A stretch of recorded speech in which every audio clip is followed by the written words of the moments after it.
Hi friends, అందరికీ నమస్తే. Welcome to మా ఇంటి లక్ష్మి డైలీ వ్లాగ్స్. అందరు ఎలా ఉన్నారు, ఏం చేస్తున్నారు? నేనైతే చాలా బాగున్నానండి. చాలా బాగా అంటే అదే ట్రైనింగ్కి పోతున్నాను. ఈవినింగ్ వచ్చే వరకు అలసిపోతున్నాను. ఇంక మళ్ళీ ఇంట్లో పనులు ఉదయాన్నే పరిగెత్తడం. ఇంకొక 2 రోజులు ఉంటే ఇంకేముంది, స్కూల్ అయితే స్టార్ట్ అయిపోతుంది. ఈ వీడియో ఏంటి అనుకుంటున్నారా? ఈ వీడియో ఎప్పుడైతే బుధవారం రోజుదండి. మరుసటి గురువారం కదా, గురువారం రోజు నుంచి ట్రైనింగ్ ఉందన్నమాట. అందుకని బుధవారం రోజు ఈవినింగ్ బయటికి వెళ్ళాము. ఎందుకంటే అవసరమయ్యన్నీ తెచ్చుకోవాలి ఇంటికి. అందుకని మళ్ళీ ఇంకా ట్రైనింగ్ అయిపోయినాక 2 రోజులు టైం ఉంటుంది. ఆ తర్వాత ఇంకా ఆ 2 రోజులలో ఇల్లు మాత్రం శుభ్రం చేసుకోవడానికి పెట్టుకున్నాను అనమాట. అందుకని గ్రాసరీస్, ఇంకా శారీస్ షాపింగు, ఇంకా నాకు కొన్ని పర్సనల్గా హ్యాండ్ బ్యాగ్స్, చెప్పులు, ఇంకా ఫ్యాన్సీ ఐటమ్ ఇలాంటివన్నీ ఉంటాయి కదా, అన్నీ ఒకేసారి తెచ్చుకుందామని అయితే బయటికి వెళ్ళాను. అయితే కొన్ని గ్రాసరీస్ ఇక్కడైతే తీసుకున్నాను మెగా మార్ట్లో. ఇంకా అవసరమయ్యే కొన్ని స్టీల్ గిన్నెలు, ప్లేట్స్ ఇలాంటివి ఉంటాయి, కొన్ని అవసరం ఉన్నాయన్నమాట ఇంట్లోకి. అవి ఇంకా కొన్ని అయితే తీసుకున్నాను. ఇంకా మనం లేడీస్ అంటే బేసిక్గా ఎక్కడెక్కడ నిలబడతాం గ్రాసరీస్కి వెళ్ళినప్పుడు, మెయిన్గా ఇవి స్టీల్ సామాన్ కానీ ఇంకేమన్నా హ్యాండ్ బ్యాగ్స్, లేడీస్కి సంబంధించిన కార్నర్ ఇలాంటివి దొరికితే అలాంటి వాటి దగ్గర అయితే ఆగుతాం కదా. నేను కూడా అంతే అండి. అయితే అనవసరమైనవి ఏం కొనలేదు, అవసరమయ్యేవి మాత్రం తీసుకున్నాను కొన్ని. అది కూడా మన బడ్జెట్ అంటే ఈ నెలకి ఎంత బడ్జెట్ పెట్టుకుంటామో ఆ బడ్జెట్లోనే ఇది కొంటాం అన్నీ దాదాపుగా కూడా. అంటే ఈ మంత్ ఇవి కొన్నాము, ఓహో చాలు, ఇంకా ఏమైనా అవసరమన్నా నెక్స్ట్ మంత్ కొందాం, ఈ బడ్జెట్ ఇంతే అని అట్లా అయితే తీసుకున్నాం. కొన్ని ఒక చాట కొన్ని అట్లా అయితే తీసుకొచ్చాం. కానీ అన్నీ అయితే చూపించలేదు. ఏందక్క అందులోకి ఇంటికి వచ్చేసావు అనుకుంటున్నావా? ఇంకా వీడియో అయితే అక్కడ ఏమి తీయలేదు, ఎందుకంటే ఎక్కువ వెళ్తుంటాం కదా. అంతకుముందు కూడా వీడియో అయితే తీశాను. తెచ్చినవన్నీ టేబుల్ దగ్గర పెట్టేసి ఇంకా మా వారు వచ్చేటప్పుడు చికెను అంటుంటే ఇంకా చికెన్ అయితే తీసుకున్నాము. ఎందుకంటే ఇంటికి వచ్చిన తర్వాత పప్పే ఈరోజు దోశలు పోస్తాను, పప్పు తినాలని చెప్పాను అనమాట. అందుకని మధ్యలో ఆగి చికెన్ అయితే తీసుకున్నారు. ఆల్రెడీ వీకెండ్లో సండే మాత్రం తిన్నారు కదా, అయినప్పటికీ మళ్ళీ తినాలనిపిస్తుంది. చికెన్ ప్రియులకు అట్టుంటుంది. అబ్బబ్బా చికెన్ ఎంత తిన్నా బోరు కొట్టదే, రోజు తిన్నా మనసుకు విసుగురాదే, ఫ్రై అయినా సూపర్, కర్రీ అయినా అదుర్సు, వాసన వస్తే నోట్లో ఊరే రసాలు, బిర్యానీలో చికెన్ ఉంటే పండగే పండగ, ముక్క కనిపిస్తే చాలు మర్చిపోతాను దిగులు, వారం మొత్తం తిన్నా ఇంకా తినాలనిపిస్తుంది. చికెన్ రుచి అంటే అందరికీ ఇష్టమే అనిపిస్తుంది కదా, అట్లా అనమాట. మా వారికి చికెన్ అంటే అంత ఇష్టము, రోజు తిన్నా బోరు కొట్టదు అన్నట్టుగా ఉంటుంది. అందుకని ఇంకా చికెన్ ప్రియుల్ని కాదనలేం కదా. అందుకని నేను చేయను అన్నా కానీ నేను చేసుకుంటాలే అన్నాడు. ఇంకా సరే కదా అని నేను ఇంకా చేద్దాంలని అంత క్లీన్ అయితే చేసి పెట్టేశాను. ఇంకా మా వారు ఆనియన్స్ అయితే కట్ చేసి ఇచ్చారు. మా అత్తయ్య ఆల్రెడీ మేము ఇంటికి వచ్చేసరికి దోశపిండి రెడీ చేసింది దోశలు వేయటానికి. మా మామగారికి జొన్న రొట్టెలు కూడా చేసి పెట్టింది. అదిగో పెన్న మీద కనిపిస్తున్నాయి మీకు. ఇంకా మా మామగారికి 2 రొట్టెలు, దోశ అయితే ఇంకా మేము ఈవినింగ్ టైంలో దోశ అయినా అంటే మార్నింగ్ టిఫిన్కి దోశ చేసుకున్నాం అనుకో, మళ్ళీ ఈవినింగ్ కూడా దోశ వేసుకుంటాం. అలాగే ఇడ్లీ అయినప్పుడు కూడా ఎక్కువగా ఇడ్లీనే చేసుకుంటాం. ఇంకేమన్నా కర్రీ ఉందంటే ఎప్పుడైనా రొట్టె చపాతి అలా చేసుకుంటాం. ఇంకా నేనేం చేశాను అంటే దోశ పిండి లోపల పెట్టేశాను ఫ్రిడ్జ్లో. మా అత్తయ్య గారు నేను వచ్చేవరకు రెడీ పెట్టినది, అది లోపల పెట్టేసి చపాతీ చేయమన్నారులే పిల్లలు, అందుకని ఇంకా చపాతీకి పిండి కలిపాను. ఈ చికెన్ చేసిన తర్వాత, చికెన్ అంటే అందరు చేసినట్టే అంటే పెద్ద ప్రాసెస్ ఏం లేదు, గబగబా ఇంకా అన్ని మసాలాలు ఉంటాయి అవి వేసేసి అవి చేసేస్తాను. అయితే కొంచెం ఇక్కడ నుంచి జనరల్ టాపిక్ అయితే కొంచెం మాట్లాడదాం అనిపించింది మీతో, చిన్న ముచ్చట్లు అనమాట. ఊరికే చికెను చపాతీ ఇవేంటి మీకు కూడా బోర్ కొడుతుంది కదా అన్నట్లుగా అనమాట. అయితే ట్రైనింగ్కి అయితే వెళ్తున్నాను కదా, రోజు అలసిపోయి వస్తున్నాను. అయితే నేను గమనించింది ఏంటంటే టీచర్స్ అయితే ఎక్కువగా దాదాపుగా 90% టీచర్సే, లేడీ టీచర్సే ఉన్నారండి. అది మెచ్చుకోవాల్సిన విషయము. అందరూ కూడా ఎక్కువగా టీచింగ్ ఫీల్డ్ లేడీసే ఎక్కువ ఎంపిక చేసుకుంటారు. అది కూడా అంటే ఎలిమెంటరీ సెక్షన్లో అయితే ఎక్కువగా లేడీసే ఉంటారు. హైయర్ స్కూళ్ళల్లో కూడా ఇప్పుడు ఎక్కువనే లేడీ టీచర్లే ఉన్నారు. ఎందుకంటే చిన్నపిల్లల్ని డీల్ చేయటం ఒక లేడీస్కి ఒక్కటే సాధ్యం అండి. ఎందుకంటే వాళ్ళు రకరకాల మెంటాలిటీ వాళ్ళు వస్తుంటారు, నేను చూస్తుంటా కదా. మనం ఎంత విసుగుగా ఉన్నా వాళ్ళని చూస్తే బాగా రిసీవ్ చేసుకొని బాగా చెప్తే కనుక మంచిగా చదువుతారు. అట్లా మనం వాళ్ళకి మంచిగా మోటివేట్ చేసి అంటే వాళ్ళతో కలిసిపోవాలి, అంటే మన మనస్తత్వము వాళ్ళ స్థాయికి దిగాలి. అప్పుడు వాళ్ళు మనతో బాగా కలిసిపోతారు, బాగా మనం చెప్పింది వింటారు. అందరూ దాదాపుగా అంతే, నేను కూడా అంతే. దాదాపుగా వాళ్ళని కిందే కూర్చోబెట్టుకుంటాను, రౌండ్గా కూర్చోబెట్టుకుంటాను, అలా టీచ్ చేస్తాను అనమాట. మన దగ్గరికి మన సొంత వాళ్ళు అన్నట్టు ఫీల్ అయ్యి మనం ఏం చెప్పినా ఓకే, మేడం చెప్తే ఇంకా ఓకే అన్నట్టుగా వింటారనమాట. అట్లా ఆ స్థాయికి దిగి చెప్పాలి. ఇంకా లేడీ టీచర్లు ఎక్కువగా అన్నారు కదా, ఎందుకు అంటే ఆడవాళ్ళని పొగడాలనిపించింది. అంటే మన గురించి మనం పొగుడుకోవాలి, మన గురించి మనం కూడా బలహీనత అనుకోకూడదు. అంటే నేను ఏదైనా సాధించగలను, నేను అనుకుంటే ఏదైనా సాధించగలను అట్లా ఉండాలన్నమాట. ఎందుకంటే కొంతమంది అనుకుంటుంటారు, నాకు ఏం రాదు, నేను ఏం చేయలేను, నేను ఇంతే అనుకుంటారు. అట్లా అనుకోకూడదు. ఎందుకంటే మన గురించి మనమే బలహీనత పడితే, నా గురించి నేనే ఏం సాధించలేను అట్లా అనుకుంటే ఎట్లా? మన గురించి మనమే మోటివేట్ చేసుకోవాలి. మనల్ని ఎవరు వచ్చి మోటివేట్ చేయరు. ఏదైనా సాధించాలనుకున్నప్పుడు కానీ, ఏదైనా మనం డల్‌గా ఉన్నప్పుడు కానీ, మనల్ని డిస్కరేజ్ చేసేవాళ్ళు చాలామంది ఉంటారు. అట్లా డిస్కరేజ్ చేసేవాళ్ళు ఉన్నప్పుడు మనకు మనమే మోటివేట్ చేసుకోవాలి. ఇంకా లేడీ టీచర్ల గురించి చెప్తూ మళ్ళీ ఇటొచ్చాను అనుకుంటున్నారా? లేడీ టీచర్లు చాలామంది ఉన్నారని చెప్పాను కదా! ఒక్కొక్కరిది ఒక్కొక్క టాలెంట్ అండి. కొంతమంది చూడటానికి చాలా సింపుల్‌గా ఉన్నట్టుంటారు. భలే టాలెంట్‌గా ఉంటారు. రీసెంట్‌గా ఇప్పుడు ట్రైనింగ్ జరుగుతుంది కదా! ఏంటంటే ఇప్పుడు చిన్నపిల్లలకి ఫస్ట్, సెకండ్ ట్రైనింగ్ మెయిన్‌గా ఎందుకు ఇచ్చారంటే ఫస్ట్, సెకండ్ క్లాస్ పిల్లలకి బుక్స్ అయితే మారాయంట. అవి రాసింది కూడా ఒక లేడీ టీచరే. బుక్స్ పిల్లలకి ఫస్ట్ క్లాస్ వాళ్ళకి, సెకండ్ క్లాస్ వాళ్ళకి, మళ్ళీ వర్క్ బుక్కులు, మళ్ళీ రెడీనెస్ బుక్కులని కొత్తగా వచ్చాయి. అవన్నీ రాసింది ఒక లేడీ టీచర్ అనమాట. మా నంద్యాల జిల్లా మేడమే. ఏజ్ కూడా ఏం పెద్ద ఏజ్ కాదు. 30-40 మధ్యలో ఉంటుంది. బుక్స్ అయితే భలే ఎక్సలెంట్‌గా రాసిందండి. అంటే అన్ని పిక్చర్స్ కానీ, ఎక్కడ ఏం ప్రాక్టీస్ ఇవ్వాలి కానీ అట్లా అందుకని లేడీస్‌ని పొగడాలనిపించింది నాకు. ఒక టీచింగ్ ఫీల్డ్‌లో కానీ అనే కాదు. ఆడవాళ్ళు అన్ని రంగాల్లో సక్సెస్ సాధిస్తున్నారు. కానీ ఇంకా కొంతమంది ఉంటారు, నేనేం సాధించలేను, నేనేం చేయలేను. అలాంటి వాళ్ళు మనకి మనమే మోటివేట్ చేసుకోవాలి. లేదంటే మంచి మోటివేషన్ క్లాసులు వినాలి. నేనైతే ఎక్కువగా నాకు నేనే మోటివేట్ చేసుకునేదాన్ని. చదువుకునేటప్పుడు కూడా అంతే. అంటే ఈ యూట్యూబ్‌కి స్టార్ట్ చేసినాక మధ్యలో గవర్నమెంట్ జాబ్‌కి ప్రిపేర్ అవ్వటానికి మళ్ళీ ఒక 1 ఇయర్ గ్యాప్ వచ్చింది యూట్యూబ్‌కి అని చెప్పాను కదా! అప్పుడు దాదాపుగా నాకు నాకు చాలా గ్యాప్ వచ్చింది. ఇంతకుముందు వీడియోలో కూడా చెప్పాను. నేను 10th క్లాస్ తర్వాత 8 ఇయర్స్ ఇంటి దగ్గర ఉండి మళ్ళీ ఇంటర్ చదివాను. మళ్ళీ ఆ తర్వాత టీటీసీ చేసి మళ్ళీ దాదాపుగా 6, 7 ఏళ్ళు ఊరికే ఉండి ఆ తర్వాత మళ్ళీ జాబ్ వచ్చింది అని. అట్లయితే నేను ప్రిపరేషన్ అయితే కొనసాగిస్తున్నాను. అట్లా నాలాగా చాలామంది ఉన్నారులేండి. కష్టపడితేనే గవర్నమెంట్ జాబ్ వచ్చేది. అట్లా లేడీస్ అనేది ఏ రంగంలో అయినా ఉన్నారండి. అన్ని రంగాల్లో. నిన్న ఒక పాట అయితే విన్నానండి. చాలా బాగుంది. ఎందుకంటే అక్కడ ఒక సారు పాడారు లేడీస్ గురించి. ఎక్కడమ్మా నువ్వు లేనిది, ఏమిటి నువ్వు చేయలేనిది, నాట్లు వేశావు, కలుపులు తీశావు, కోత కూసావు, నూర్పిడి చేశావు, వ్యవసాయంలో నువ్వు లేకుంటే నోటికాడికి కూడి రాదు, బాటలు వేశావు, డామ్లు కట్టావు, కొండలు తొలిచావు, ఇంకా కాలువలు తవ్వావు, ఇంతుల పని గుర్తించని వారి గంతలు నువ్వు విప్పేయాలి. ఇంతుల పని అంటే ఇంతి పడతి అంటే స్త్రీ అని అర్థం అనమాట. అందుకని ఇంతుల పని గుర్తించని వారి గంతులు నువ్వు విప్పేయాలి. ఇల్లంతా శుభ్రం చేసి, వంటంతా సిద్ధం చేసి, పిల్లల్ని బడికి పంపించి, చాకిరితో ఒళ్ళు పులిసి ఉంటే కొంతమంది ఏమంటారు, ఇంట్లో సాధించే శ్రీవారు ఉంటారు కదా, వాళ్ళకి నీ పని విలువ ఎంతో తెలియజేయాలి.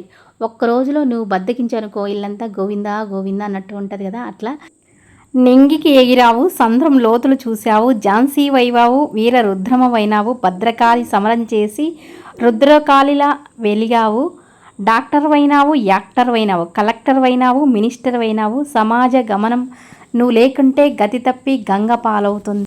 అదంతా కూడా ఒక పాట అండి. నాకైతే పాట పాడడానికి రాదు, కానీ ఆ పాట మీకు తెలియజేయాలనిపించింది. ఎందుకంటే మన ఛానల్లో ఎక్కువగా లేడీసే చూస్తుంటారు కదా. అట్లా లేడీస్ అనేది ఏ రంగంలో లేకుండా ఉంటారు, అన్ని రంగంలోనే ఉంటారు కదా. అట్లే ఇంట్లో కూడా అసలు ఒక్కరోజు ఆడోళ్ళు లేనిది జరుగుతుంది, అసలు జరగదు. అయినప్పటికీ మనల్ని వంటిళ్ళ కుందేళ్ళుగా ఇంకా ఈ పని చేయలేదా, ఆ పని చేయలేదా అని విసిగిస్తూనే ఉంటుంది. అంటే కొంతమంది బాగా చూసుకుంటారు. నాకు తెలిసి చాలామంది ఉన్నారు, మంచి భర్తలు గుడ్గా చూసుకునే వాళ్ళు చాలామంది ఉన్నారు. అయితే ఇంకా కొంతమంది ఉంటారు, ఎంత పని చేసినా ఎప్పుడైనా ఏదైనా మర్చిపోయాయి అనుకో, అంటే మగవాళ్ళు బయటికి వెళ్ళేసి వస్తుంటారు, వాళ్ళ వర్క్ మీద వాళ్ళు వచ్చి ఉంటారు. మనం ఎప్పుడన్నా అంటే చిన్న నేను గమనించినందుకు ఏమన్నా వాళ్ళ బట్టలు ఉతకపోయినా, ఏమైనా టవల్స్ ఉతకపోయినా, ఏమన్నా వంట చేయలేకపోయినా అంటే ఈ పొద్దు నుంచి ఇంటికాన్నే ఉండవే, మర్చిపోయినావా, ఎందుకు మర్చిపోయినావు, ఎందుకు చేయలేకపోయినావు, ఊరికనే అది ఉండేది అన్నట్టుగా మాట్లాడేది. అంటే ఇంట్లో ఎన్ని పనులు ఉంటాయో అవన్నీ చేసే వాళ్ళకి తెలుస్తుంది. ఒక్కరోజు చేస్తే వాళ్ళకి తెలుస్తుంది అనమాట ఆడవాళ్ళ విలువ ఏంటో. అట్లా ఆడవాళ్ళని సాధిస్తూనే ఉంటారు ఇంకా కొంతమంది. అంటే అర్థం చేసుకునే భర్త ఉంటే నిజంగా వారి లైఫ్ అనేది, లేడీస్కి వాళ్ళ లైఫ్ అనేది నిజంగా చాలా బాగుంటుంది. కానీ ఇంకా ఎంత పని చేసినా అత్త మామలు, కొంతమంది భర్త సాధించే వాళ్ళు ఉంటారు చూడు, అట్లాంటి వాళ్ళకి కొంచెం నరకంలానే ఉంటుంది లైఫ్ అనేది. ఎన్ని పని చేసినా ఒక్కొక్కరు అత్త మామలు కూడా అండి, నేను చాలామంది గమనిస్తుంటా, మా అత్త మామ గురించి చెప్పినప్పుడు నిజంగా అట్లుంటారా, మా అత్త ఇట్లుంటుంది, అట్లుంటుంది అని అంటూ ఉంటారు అనమాట. ఎందుకు అత్త అనే వరకు చాలామందికి కలిసిపోలేరు అత్త కోడళ్ళు. ఒక్కొక్కరి కోడలు ఎంత బాగా పనిచేసినా, ఏం పని చేసినా మెచ్చుకోరు. అదే కూతురు ఎట్లా చేసినా మెచ్చుకుంటారు. కూతురులాగా కోడల్ని అనుకునే అత్తలు చాలామంది తక్కువ ఉంటుంది. కూతురుతో సమానంగా కోడల్ని చూస్తే ఏ ఇంట్లో అయినా గొడవలు ఉండవు. అట్లే కోడలు కూడా అత్తని మెచ్చుకోరు, ఎవరు చాలామంది మెచ్చుకోరు. ఎందుకంటే అత్త అంటే ఏదో విలన్గా అన్న పాత్రలోనే చూపిస్తారు సీరియల్స్లో, సినిమాల్లాగా. నిజ జీవితంలో కూడా మా అత్త నా ఇట్లా అట్లా అని చెప్తుంటారు. అంటే వాళ్ళకి అండర్స్టాండింగ్ మిస్ అయి ఉంటుంది ఎక్కడో ఫస్ట్లోనే, స్టార్టింగ్లోనే ఒకరికొక అర్థం చేసుకోలేక అట్లా. ఒక్కొక్కరి మనస్తత్వం కూడా ఒక్కొక్క రకంగా ఉంటుంది. అత్త ఒక పని చేస్తే కోడలు నచ్చదు, కోడలు ఒక పని చేస్తే అత్త నచ్చదు. అట్లా పనుల దగ్గర కూడా భేదం వచ్చేసి అట్లా కుటుంబం కూడా మా అత్త దగ్గర నేను ఉండలేను, మా మామ దగ్గర నేను ఉండలేనని విడిపోయే వాళ్ళు చాలామంది ఉన్నారు. ఒకరికొకరికి ఫస్ట్లోనే ఇట్లా ఇదిగో ఏదైనా తప్పు చేసిందనుకో, కొత్తగా ఇంటికి వచ్చినప్పుడే అత్త కోడల మధ్య చాలామంది గొడవలు వస్తుంటాయి. ఎందుకంటే పని దగ్గర ఇంకా ఇంట్లో అంటే ఏమన్నా వాళ్ళు తెలియక ఆ వయసులో కొంచెం షాపింగ్ ఎక్కువ చేస్తుంటారు. నేను గమనించినంత వరకు అంటే మన ఫ్రెండ్స్ సర్కిల్లో ఏమైనా ఉంటుంది కదా, పెళ్ళైన కొత్తలో కొంచెం ఎక్కువ షాపింగ్ చేస్తుంటారు. అది ఇంట్లో అత్త మామలకు నచ్చదు. అదేవిధంగా పనులు కూడా కొన్ని వచ్చి రాకుంటాయి. వాళ్ళ ఇంట్లో అమ్మ వాళ్ళ ఇంట్లో వంటలు చేసే విధానం వేరే ఉంటుంది. ఈడికి వచ్చిన తర్వాత ఈడ చేసే వంట విధానం వేరుంటుంది. అది తెలియజెప్పుకుంటే చేస్తారు, కానీ అట్లా చెప్పరే, ఇట్లా చేసినావే అట్లా చేసినావే అని పేర్లు పెడుతుంటారా. ఇంకా అట్లా అత్త కోడల మధ్య భేదాలు వస్తుంటాయి. ఇంకా మన ఇంట్లో విషయాలు బయటికి తీసుకుపోయి చెప్తుంటామా.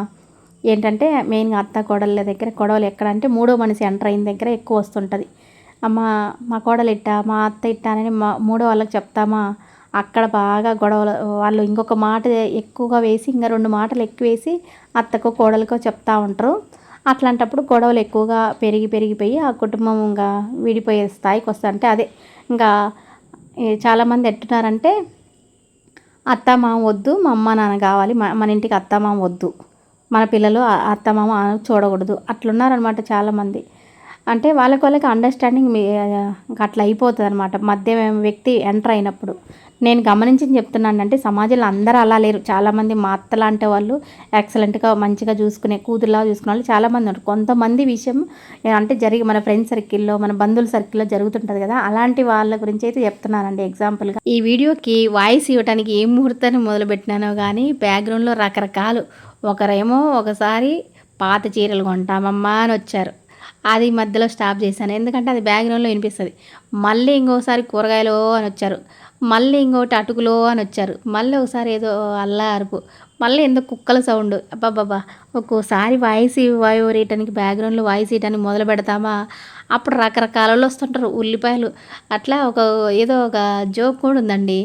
బ్రహ్మాండం. ఉదయాన్నే నిద్రపోతుంటే అంటే మన రోడ్డు సైడ్ ఇల్లు ఉంటాయి చూడు, అట్లాంటి వాళ్ళకి ఉల్లిపాయలు పాత సామాన్లు కొంటామో అని అట్ట రకరకాల సౌండ్లు వస్తూ ఉంటాయి. మధ్య మధ్యలో ఆపాలి, మధ్య మధ్యలో ఆపితే మళ్ళీ గాలి సౌండ్ రాకుండా ఫ్యాన్ ఆఫ్ చేసుకొని వాయిస్ ఓవర్ ఇవ్వాలి. ఎందుకంటే నా దగ్గర ఎటువంటి మైక్ లేదు. అది భలే విసుగ్గా ఉంటుంది. అట్లా ఒక్కొక్కసారి మనల్ని చూస్తేనే జాలనిపిస్తుంది నాకు. ఒక్కోసారి అట్లా ఉంటుంది. ఇంకా వీడియోలో అది చికెన్ అయితే అవుతూ ఉంది. చపాతీకి పిండి కలిపి పక్కన పెట్టేశాను. ఇంకా మధ్యలో లేడీస్ గురించి చెప్తా మోటివేషన్గా, మళ్ళీ కొంచెం కుటుంబ విషయాలు చెప్తా మళ్ళీ ఇటు వచ్చేసాను. లేడీస్ గురించి తక్కువ అంచనా వేసుకోకూడదు. అంటే చాలామంది ఆడవాళ్ళంటేనే చిన్న చూపు చూపిస్తుంటారు. అలాంటి వాళ్ళకి మనం ఏంటో సాధించి అప్పుడు నిరూపించి అప్పుడు మాట్లాడాలన్నమాట. అంటే కొంతమంది ముందు మనల్ని ఎన్నో అంటుంటారు, అప్పుడు కామ్గా ఉండాలి. నేనైతే అలానే కామ్గా ఉన్నానన్నమాట. తర్వాత నేను సాధించిన తర్వాత అప్పుడు మన గురించి ఎవరైతే కామెంట్ అని వింటారో వాళ్ళ దగ్గర అంటే జనరల్గా అంటుంటారు కదా, నన్నైతే చాలామంది అన్నారండి. అంటే నేను ఎప్పుడు పెళ్ళైన తర్వాత చదివితే ఇప్పుడు పెళ్ళైనాక చదివి ఎందుకు, హాయిగా పిల్లల్ని చూసుకొని వంటింట్లో పిల్లలకి ఏమైనా వండి పెట్టుకొని భర్తకు బాగా వండి పెట్టుకొని ఉండొచ్చు కదా, ఈ వయసులో చదివి ఏంటంటే నేను దాదాపు 10th తర్వాత 8 ఏళ్ళు ఇంటి దగ్గర ఉన్న తర్వాత ఇంటర్ చదివని చెప్పారు కదా, అప్పుడు రకరకాల మంది రకరకాల మాటలు అన్నారు నన్ను. అంటే మా ఇంట్లో వాళ్ళు ఏమనలేదు, మా వారు మా అత్త మామ నాకు బాగా ఫుల్ సపోర్ట్. అందుకని నేను ఎవరు ఎన్ని అన్నా పట్టించుకోలేదు ఎక్కువగా. ఎందుకంటే నేనేంటో నాకు తెలుసు, నేను ఏదో ఒకటి సాధిస్తానని మా వారికి కూడా తెలుసు అనమాట.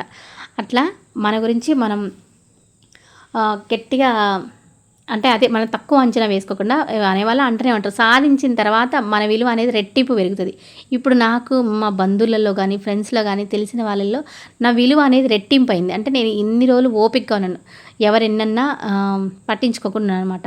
మనం ఏంటో తెలిసేది మనం ఏదో ఒక విజయం సాధించిన రోజే. అట్లా ప్రతి ఒక్కళ్ళు చాలామంది అనుకుంటుంటారు, అబ్బా ఇంకా నాకు మ్యారేజ్ అయిపోయింది, నా చదువు అంతా వేస్ట్ అయిపోయింది అని అనుకుంటుంటారు. కానీ నేనైతే అట్లా అనుకోలేదండి.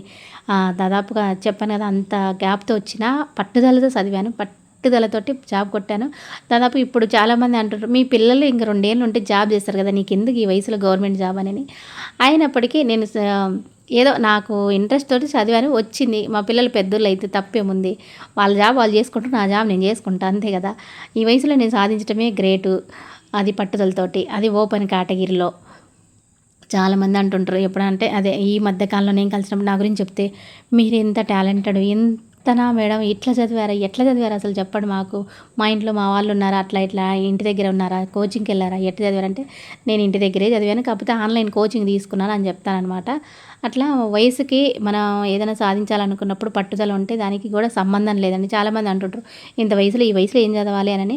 చాలామంది ఇంకా పెళ్ళి అయిపోయింది నేనేం సాధించలేను అనుకునే వాళ్ళకి చాలా చాలా మంది ఉన్నారు. పెళ్ళైన తర్వాతే డాక్టర్ చదివిన వాళ్ళు ఉన్నారు, లాయర్ చదివిన వాళ్ళు ఉన్నారు, ఇంకా పెద్ద పెద్ద ఐఏఎస్ ఐపీఎస్ సాధించిన వాళ్ళు ఉన్నారు, పెద్ద పెద్ద చదువులు చదివి. మ్యారేజ్ అయిన తర్వాత అంటే మనకి మ్యారేజ్ అనేది ఒక అడ్డం అనేది కాదంటే మనల్ని సపోర్ట్ చేసే వాళ్ళు కూడా ఉండాలి. మెయిన్గా మన ఇంట్లో కొంచెం మన అత్త మామ సపోర్ట్ ఉన్నా లేకున్నా కనీసం మన భర్త ప్రోత్సాహం అన్నా ఉండాలి మనం ఏదన్నా సాధించాలంటే.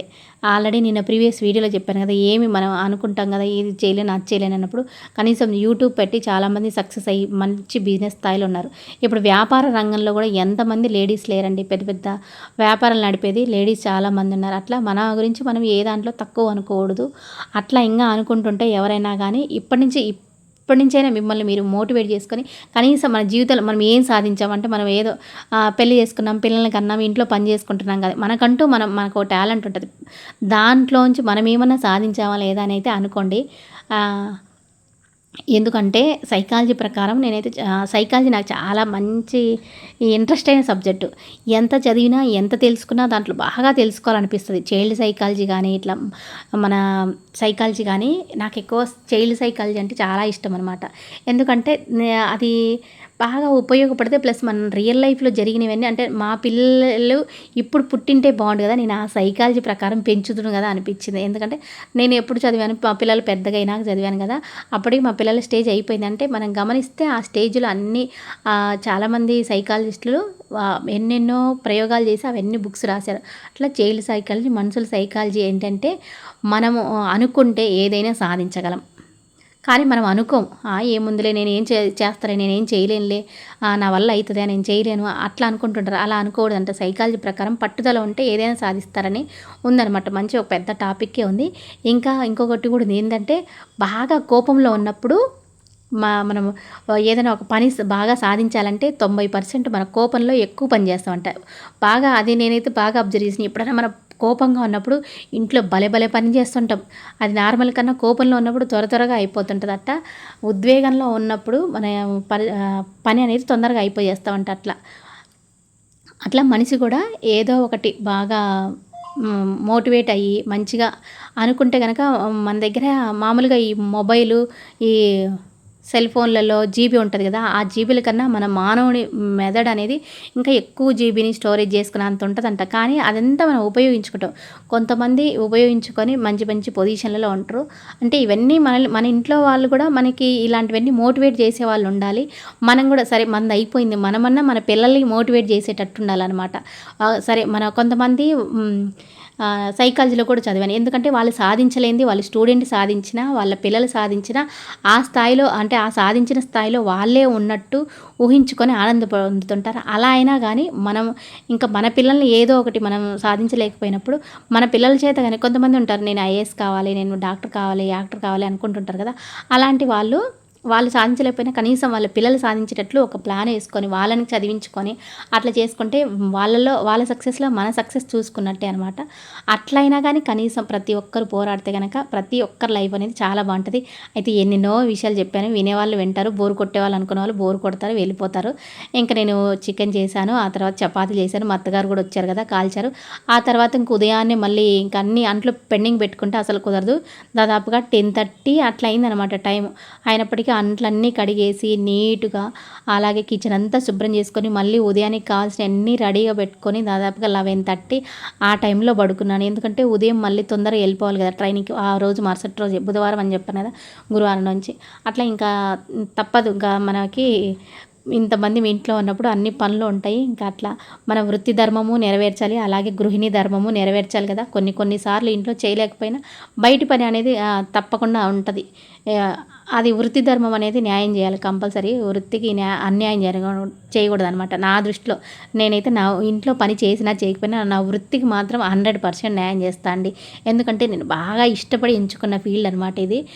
ఇంట్లో చేసినా చేయకపోయినా ఎవరో ఒకరు చేస్తారు, అది జరుగుతుంది. కానీ మనం మన వృత్తిలోకి వచ్చాం కదా, ఆ వృత్తిలో మనం చేసే పని మనం మాత్రమే చేయగలం, వేరే వాళ్ళు చేయలేరు.